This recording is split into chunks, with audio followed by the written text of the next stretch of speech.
बड़ी खबर सामने आ रही है। उमेश पाल हत्याकांड से जुड़ी बड़ी खबर है। फरार शूटरों और अन्य आरोपियों पर इनाम बढ़ सकता है। शूटरों पर 1 लाख से 5 लाख तक का इनाम बढ़ाया जा सकता है। इनाम बढ़ाने के लिए पुलिस कमिश्नर ने शासन को प्रस्ताव भी भेज दिया है। सभी शूटरों पर 50-50 हजार का इनाम घोषित है। एसटीएफ की टीम ने यूपी समेत अन्य राज्यों में छापेमारी कर रखी है और अब खबर है कि इनाम की राशि को बढ़ाया जा सकता है, क्योंकि अलग अलग राज्यों में छापेमारी चल रही है। एसटीएफ की टीम की तरफ से यूपी के अलावा भी अलग अलग राज्यों में छापेमारी और सभी शूटरों पर फिलहाल 50-50 हजार का इनाम घोषित है।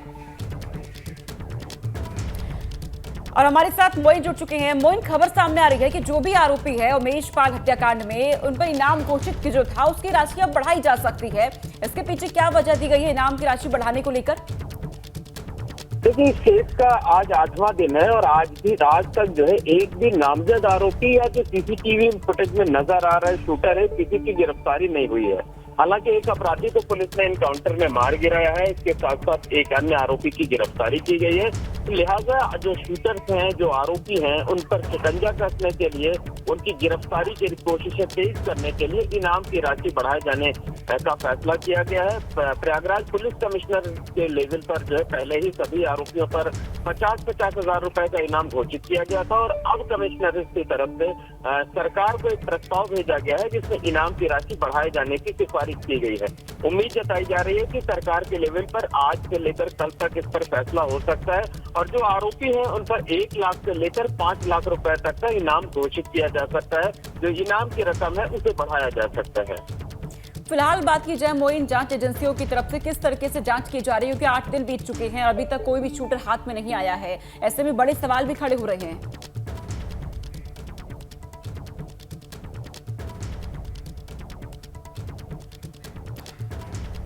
ठीक है, तमाम जानकारी मोइन हम तक पहुंचा रहे थे कि किस तरीके से जांच एजेंसी अब अपनी जांच को आगे बढ़ा रखी है। शूटरों को धर पकड़ने के लिए अब इनाम की राशि भी यहां पर बढ़ा दी गई है। बहुत शुक्रिया मोइन तमाम जानकारी पहुंचाने के लिए। लखनऊ से बड़ी खबर सामने आ रही है। आज विधानसभा में लगेगी अदालत। कटघरे में होंगे 6 पुलिसकर्मी, सदन करेगा सुनवाई। विशेषाधिकार हनन, सदन की अवमानना का मामला है। 2004 के एक मामले में विधानसभा में सुनवाई होने जा रही है। पुलिसकर्मियों को सजा सुनाई गई तो जेल भी भेजा जा सकता है। तो ये बड़ी खबर इस वक्त की। विशेषाधिकार हनन, सदन की अवमानना का ये मामला 2004 के एक मामले में विधानसभा में सुनवाई होने जा रही है और आज इस पूरे मामले में 6 पुलिसकर्मी कटघरे में होंगे। सदन सुनवाई करने जा रहा है। तो विधानसभा में आज अदालत लगने वाली है और इस अदालत में कटघरे में 6 पुलिसकर्मी रहने वाले हैं। पूरा ये मामला 2004 का है और 2004 के एक मामले में विधानसभा में सुनवाई होने जा रही है। अगर पुलिसकर्मियों को सजा सुनाई गई तो जेल भी इन 6 पुलिसकर्मियों को भेजा जा सकता है। विशेषाधिकार हनन को लेकर सदन की अवमानना का ये पूरा मामला है और इसी मामले को लेकर आज विधानसभा में अदालत लगने जा रही है।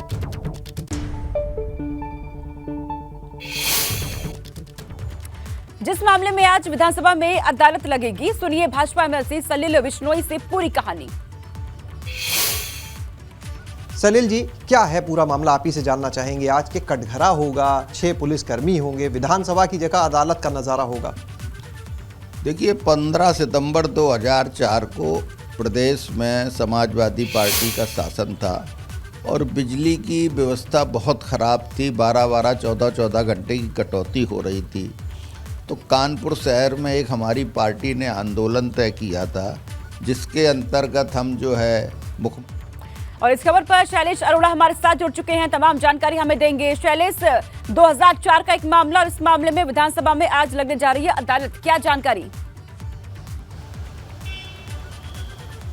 जी बिल्कुल सोनिका, देखिए एक निश्चित रूप से ऐतिहासिक दिन होगा, ऐतिहासिक नज़ारा भी होगा, क्योंकि कटघरा होगा विधानसभा सदन के अंदर। वहां पर 6 पुलिसकर्मी भी नजर आएंगे और उनके ऊपर सुनवाई होगी आगे। 2004 में देखिए सलिल बिश्नोई जो है, जो वर्तमान में विधान परिषद के सदस्य हैं, वो विधायक हुआ करते थे कानपुर से और उस समय बिजली कटौती का एक मामला चला था। देखिए अंदर कुछ मंत्री भी मौजूद हैं, उनसे भी हम बातचीत करेंगे, लेकिन तब तक पूरा मामला भी बताते हैं कि देखिए उस समय 2004 में जब बिजली कटौती का मामला बहुत ज़्यादा चरम पर था और समाजवादी पार्टी की सरकार थी, उस समय कई विधायक जो हैं भाजपा के, एक पार्टी ने डिसीजन लिया कि वो जाएंगे और उसके बाद में वो लोग जगह जगह जुलूस निकालेंगे, प्रदर्शन करेंगे। तो सलिल बिश्नोई जी जो वर्तमान विधान परिषद सदस्य हैं बतौर विधायक, वो उस समय निकले और उन्होंने मुख्यमंत्री का उस समय पुतला फूंकने की कोशिश की। पुतला फूंका भी गया, जिसके बाद में पुलिस ने उन पर लाठियां चलाई और जब ये लाठियां चलाई गई तो उन्होंने इस मामले को सदन में उठाया और इसके बाद करीब 1.5 साल तक एक सुनवाई भी हुई इस पूरे मामले पर, लेकिन सजा नहीं हुई। कभी सपा की सरकार रही, कभी बसपा की, और 19 साल के बाद आज इस मामले पर सुनवाई होगी। जो 6 पुलिसकर्मी इस पूरे मामले में आरोपी थे, जिनको लेकर सुनवाई भी हुई थी, और अब उन लोगों को लेकर आज सदन अपना फैसला लेगा और अगर उन लोग को सजा दी जाती है तो एक नज़ीर भी बनेगा और उसके बाद उन लोगों को यहीं जेल भी भेजा जा सकता है। और एक और हम आपको सोनिका अपने दर्शकों को चीज़ बताएं, बहुत कम लोग जानते होंगे कि इस विधानसभा के अंदर, जो देश की सबसे बड़ी विधानसभा है, उसके अंदर एक कारागार भी है, उसमें जेल भी है, वहाँ पर उन पुलिसकर्मियों को भेजा जा सकता है।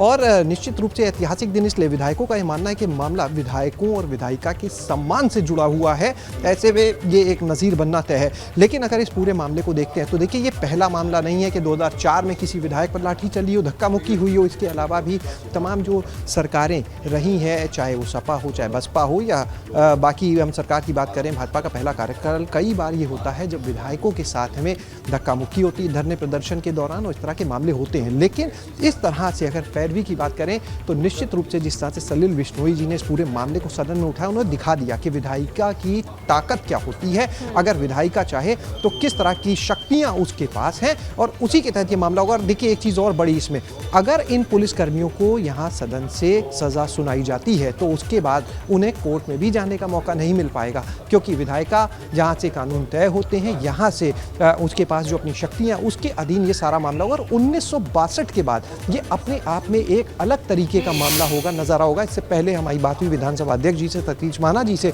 वो बता रहे थे कि 1962 में इस तरह का नज़ारा देखने को मिला था इससे पहले। और यहाँ पर कैबिनेट मंत्री सूर्य प्रताप शाही जी भी हैं, उनसे बात करते हैं। 1962 के बाद आज का दिन बेहद अहम रहने जा रहा है, ऐतिहासिक तस्वीर देखने को मिलेगी। बहुत ही शुक्रिया शैलेश, तमाम जानकारी हम तक पहुंचाने के लिए। जी मंत्री जी, इस सदन के आप वरिष्ठ सदस्य हैं और आज अगर बात करें तो एक अलग नज़ारा होगा विधानसभा में जब कटघरा होगा, पुलिसकर्मी होंगे, आप ही के पार्टी के सदस्य सलिल बिश्नोई जी जो हैं, उनके ऊपर लाठीचार्ज से जुड़ा मामला। देखिए, पहले किस तरीके का हुकूमत रही है, जो विधायकों के साथ किस तरीके का असम्मानजनक व्यवहार और उनके दुर्व्यवहार करती रही है, यह सबके सामने इसके कारण आएगा। तो यह अपने में, यह लोकतंत्र के भीतर जो उनको विशेषाधिकार है, उन विशेषाधिकार का हनन का मामला है और इसको विधानसभा अध्यक्ष जी देख रहे हैं। जो विशेषाधिकार समिति ने संस्तुतियाँ दी हैं, उनके तदनुरूप जो है उनके ऊपर निर्णय विधानसभा करेगी। क्या लगता है सर, एक नज़ीर बनेगा ये आज का दिन? नहीं, इसके पहले भी कटघरे में कुछ अधिकारी आ चुके हैं, ये पहला दिन नज़ीर नहीं है। अब ये निर्णय माननीय प्रदेश विधानसभा अध्यक्ष जी का है और साथ में सभी सम्मानित सदन का है कि वो क्या उसके ऊपर निर्णय करती है। आज हमारे कृषि विभाग के बजट पर भी आज चर्चा है और अंतर्राष्ट्रीय मिलेट वर्ष को देखते हुए श्री अन्न को योगी आदित्यनाथ जी की सरकार ने काफ़ी उस पर फोकस और बल दिया है और इस नाते आज जो है यहाँ पर कुछ स्टैंडी भी श्री अन्न के प्रचार प्रसार की दृष्टि से लगाए गए हैं। काफी अहम रहने वाला, बातचीत भी वहाँ लोगों से करें, आपके पास वापस लौटेंगे। फिलहाल बहुत शुक्रिया आपका शैलेश, तमाम जानकारी हम तक पहुंचाने के लिए। यूपी विधानसभा में विभागीय बजट पर चर्चा हो रही है। आज समाजवादी पार्टी कृषि विभाग के बजट पर सरकार को घेरने का काम करेगी। नेता विपक्ष अखिलेश यादव भी कार्यवाही में शामिल हो सकते हैं। सपा का कहना है कि उनके सरकार के मुकाबले इस सरकार में कृषि का ग्रोथ रेट कम हुआ है। सरकार कहती है कि किसानों की आय बढ़ी है जबकि ग्रोथ रेट कम हुआ है। अगर ग्रोथ रेट कम हुई तो फिर आय कैसे बढ़ गई है? इसी मुद्दे पर सपा विधायक आज सदन में सरकार को घेरने का काम करेंगे। तो आज भी हंगामा देखने को मिल सकता है। यूपी विधानसभा में विभागीय बजट पर चर्चा हो रही है। समाजवादी पार्टी कृषि विभाग के बजट पर सरकार को घेरने का काम करने वाली है, तो अखिलेश यादव कार्यवाही में शामिल हो सकते हैं, आज ये खबर है। सपा का कहना है कि उसकी सरकार के मुकाबले इस सरकार में कृषि का ग्रोथ रेट कम हुआ है और सरकार कहती है कि किसानों की आय बढ़ी है जबकि ग्रोथ रेट कम हुआ है। अगर ग्रोथ रेट कम हुई है तो फिर आय कैसे बढ़ गई है? इसी मुद्दे को लेकर आज सदन में सरकार को घेरने की तैयारी में है सपा विधायक। इसकी तैयारी पूरी कर ली गई है। अखिलेश यादव खुद मौजूद रह सकते हैं पूरी कार्यवाही में और सरकार को घेरने का काम किया जाएगा। ग्रोथ रेट को लेकर के अब एक बार फिर से देखा जा रहा है समाजवादी पार्टी की तरफ से हंगामा और सरकार को घेरने की तैयारी। आज फिर से हाई वोल्टेज ड्रामा देखने को मिल सकता है। बजट सत्र का 12वां दिन है। विभागीय बजट पर आज चर्चा होने जा रही है। होली को लेकर मुख्यमंत्री योगी आदित्यनाथ ने सभी जिलों के जिलाधिकारी और पुलिस अधिकारियों के साथ देर रात तक बैठक की है। इसी दौरान सीएम योगी ने सभी अधिकारियों को कई निर्देश भी दिए हैं। उन्होंने साफ कहा कि कानून व्यवस्था में कोई लापरवाही नहीं बरती जाएगी और सभी सभी जितने भी पर्व हैं वो शांतिपूर्वक संपन्न कराए जाए। उन्होंने साथ ही ये भी कहा कि किसी भी हाल में प्रदेश में कानून व्यवस्था कायम रहनी चाहिए, माहौल बिगड़ना नहीं चाहिए। ये साफ तौर पर कहा गया। मुख्यमंत्री की तरफ से देर रात बैठक हुई है। इस मीटिंग में सभी जिलाधिकारी मौजूद रहे हैं, पुलिस अधिकारी मौजूद रहे और सीएम योगी आदित्यनाथ ने सभी को निर्देश दिए हैं कि सुरक्षा व्यवस्था को लेकर, कानून व्यवस्था को लेकर सभी सजग रहे, सतर्क रहे। किसी भी तरह की लापरवाही को बर्दाश्त नहीं किया जाएगा। प्रदेश का माहौल नहीं बिगड़ना चाहिए, इस बात के साफ संकेत दे दिए गए हैं मुख्यमंत्री की तरफ से। तमाम अधिकारियों को, पुलिस अधिकारियों को चप्पे चप्पे पर तैनात रहने के लिए कह दिया गया है क्योंकि होली का त्योहार, ऐसे में पर्व शांतिपूर्व संपन्न हो, इस बात के निर्देश पहले सीएम योगी ने दे दिए हैं।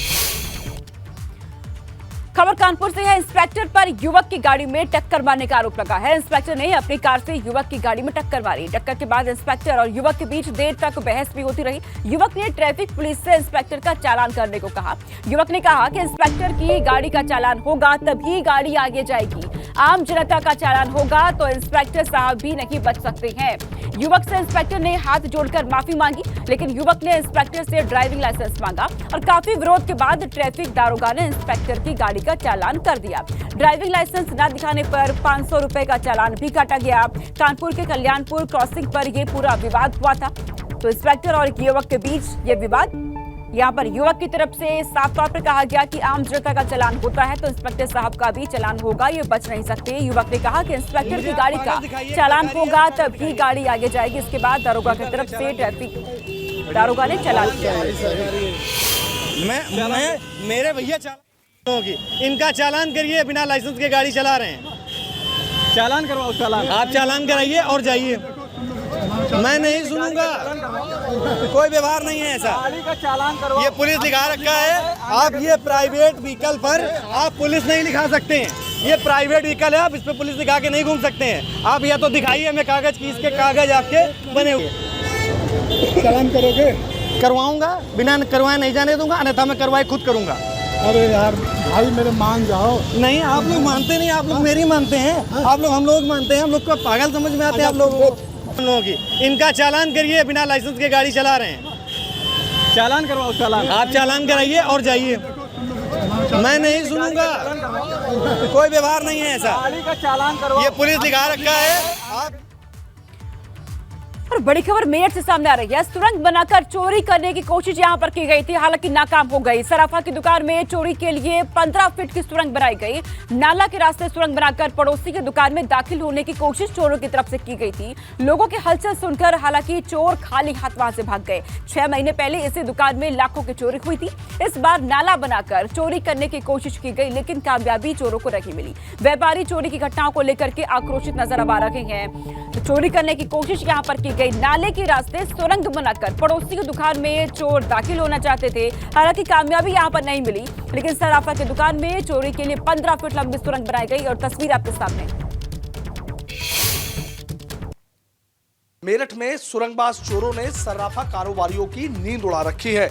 ये देखिए किस तरीके से जो चोर हैं इस सुरंग के रास्ते नाले से सुरंग बनाई और इस सुरंग बनाने के बाद ठीक बराबर वाली दुकान की दीवार तोड़कर चोरी करने का प्रयास करने की कोशिश कर रहे थे। सबसे बड़ी बात यह है कि रिठानी इलाके में इसी तरीके से नाले से सुरंग बनाई गई और सुरंग बनाने के बाद लाखों रुपए की चोरी की वारदात को अंजाम दे दिया गया। अब कुछ इसी अंदाज में मेरठ के गढ़ रोड पर यहाँ इसी तरीके से नाले से सुरंग बनाई गई और नाले से सुरंग बनाकर चोरी का जो प्रयास है वो किया गया। हालांकि जाग हो जाने की वजह से जो चोर हैं वो अपने मकसद में कामयाब नहीं हो पाए। ये देखिए कैसे उन्होंने कहा, ये तमाम जो ईंटें हैं वो यहाँ पर निकली हुई रखी हैं। जो बराबर में सुरंग है वो सुरंग गहरी है और सुरंग करीब 13 फीट सुरंग बनाकर इस दुकान में दाखिल हुए। कौन सी वो दुकान है वो भी मैं आपको दिखा देता हूं, लेकिन एक एक तस्वीर आप देखिए कि जो सुरंगबाज चोर हैं उन्होंने व्यापारियों की नींद उड़ा रखी है। व्यापारी परेशान है, खौफ के साए में है कि अगर इस तरीके से एक एक करके सर्राफा कारोबारियों को निशाना बनाएंगे तो फिर मेरठ में सर्राफा कारोबारियों का काम करना बेहद मुश्किल हो जाएगा। आज अगर ये नहीं हो पाते, नहीं हम जान पाते तो आज की रात हमारी बर्बादी की रात थी जो है। हाँ जी, अब ये कौन लोग हैं, कैसे लोग हैं, ये पुलिस से बेहतर कौन जान सकता है जी ये जो है। बल्कि हमारे भाई जो है विजयानंद जी हैं, इन्होंने भी जो पहले आए थे पहले भी इन्होंने खूब कोशिश की है कि भाई इस चीज़ को खोल लो। एक रात ज्वेलर्स वालों के यहाँ 2 डब्बे लेकर के भाग गए थे, वो पकड़े भी गए लेकिन उनका कोई खुलासा नहीं हुआ, ना उनका माल बरामदगी हुई है। नालों के सहारे दुकानों में दाखिल होने के लिए सुरंग बनाने का काम किया है और पूरा साजो सामान के साथ ये चोर चलते हैं। आखिर ये गैंग कौन सा है, कौन सा बड़ा गैंग है, कौन कौन लोग इसमें शामिल हैं, कब तक वो पकड़े जाएंगे ये देखने वाली बात होगी। वीडियो जर्नलिस्ट सतेंद्र सिंह के साथ सनुज शर्मा, एबीपी गंगा, मेरठ। खबर झांसी से सामने आ रही है। झांसी रेलवे स्टेशन के पास होटल में मारपीट की तस्वीर सामने आई है। फ्री में खाना नहीं देने पर पिटाई का आरोप यहाँ लगा है। सिपाहियों पर होटल कर्मचारियों से मारपीट का आरोप है। मारपीट की तस्वीर सीसीटीवी में वहां कैद हो गई। होटल कर्मियों ने पुलिस में शिकायत भी दर्ज करा दी है। ये तस्वीर आपके टीवी स्क्रीन पर।